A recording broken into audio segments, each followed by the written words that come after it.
Ngayon mga sir, to may bisita ulit ako ngayon na Toyota Corolla. Ang problema nito is speedometer at saka RPM hindi gumana. Bali Toyota Corolla na XE. Ang original talaga na panel gauge niya mga sir na nakalagay doon, speedometer lang, temperature at saka fuel gauge ang meron, walang RPM yun.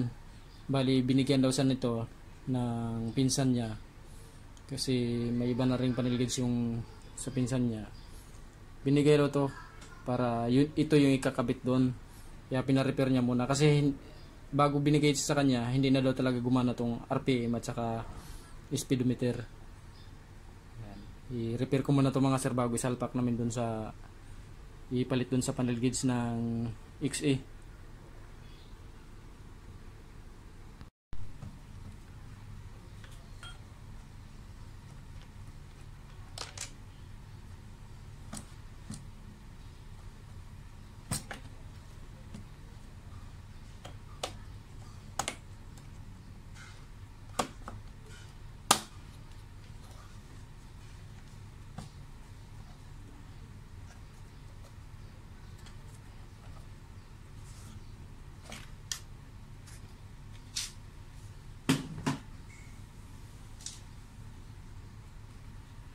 RPM muna unahin natin mga sir ng repair.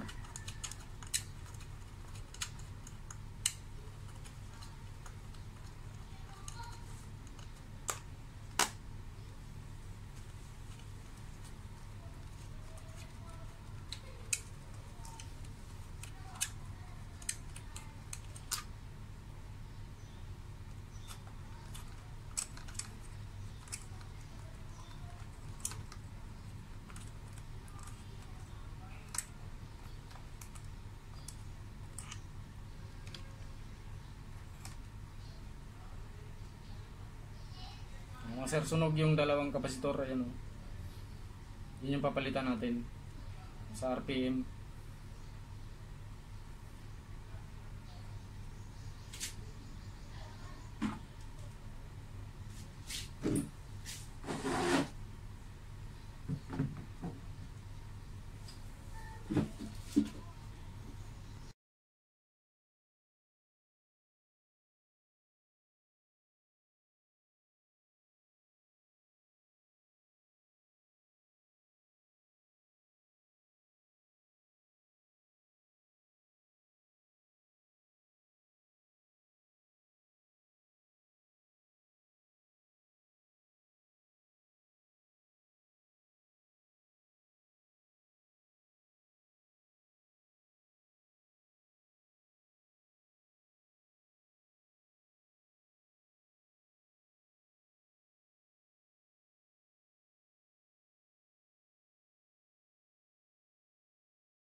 So yung isa mga sir, isang kapasitor, walay na rin yung paa.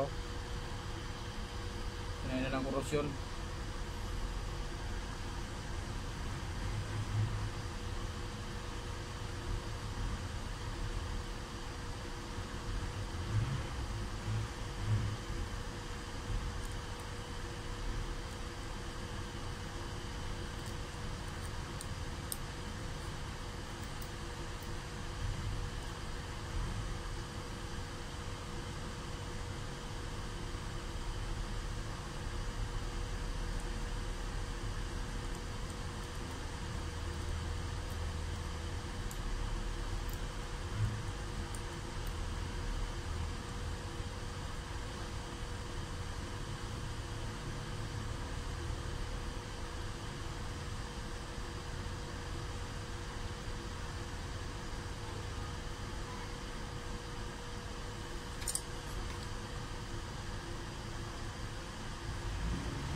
Ayan, bago na yung dalawang kapasitor mga sir ng RPM. Yung speedometer naman ang palitan natin. Sunog din sa speedometer.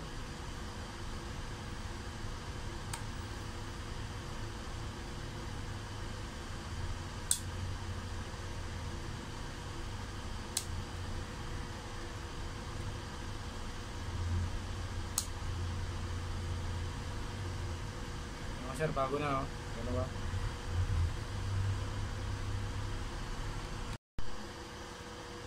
Sir, ito yung speedometer yan. Bali, sunog din yung dalawa niyang kapasitor. Tapos, may kapasitor pa yan dito sa loob. Bubuksan natin para mapalitan na rin ng bago.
Ano mga sir, bago na lahat ng bago na lahat yung kapasitor ng speedometer.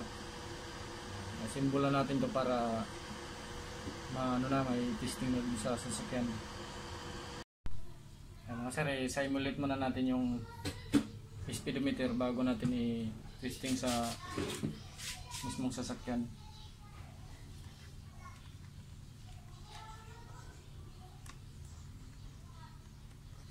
Bigyan natin ng supply.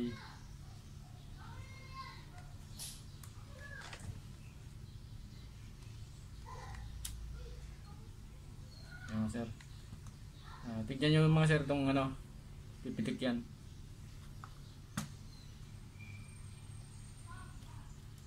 Yan. Yan, gumana na siya mga sir. Yan, no? Yan, gumana na yung speedometer. Yan, pumalo na. Yan, testing na natin ito mga sir sa ano, sa mismong sasakyan.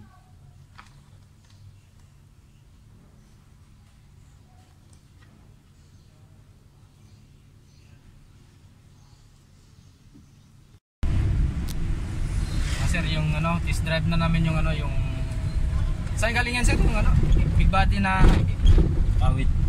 de X ito na iba yung sa'yo? XE. Yung dating nakalagay dyan mga sir, walang RPM, ngayon pinapapalitan ni sir ng ano, panel gauge ng GLI, no? GLI ba? Galing sa GLI yan. Yan, galing GLI. Pero bago namin sinalpak yan, ni-repair ko muna kasi sira din yung ano, RPM at saka speedometer. Yan, gumana na parehas yung RPM, speedometer. Tapos yung, wag nyo na intindihin mo na yung fuel gauge ni sir kasi may problema talaga sa floater. Maraming gas si sir, nagpagas daw siya kanina.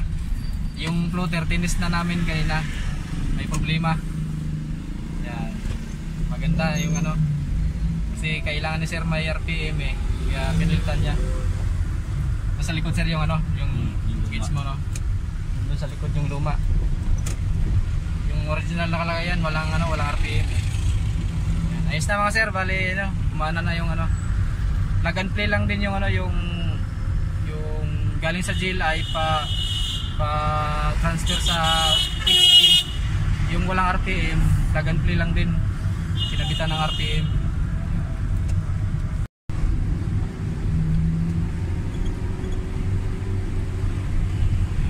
Sir, no?